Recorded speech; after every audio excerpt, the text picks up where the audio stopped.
सभी दोस्तों से नमस्ते। हमारे कुसुम लोग गीत चैनल पे आप लोगों का स्वागत है। सुनैना देहाती ऑफिशियल चैनल पे आप लोगों का स्वागत है। कुसुम ऑफिशियल चैनल पे आप लोगों का स्वागत है।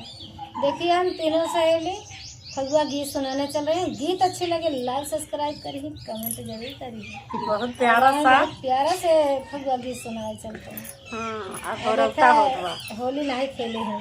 हाँ, हम होली नहीं खेले है। देखा फैन को तो होली लगी बा।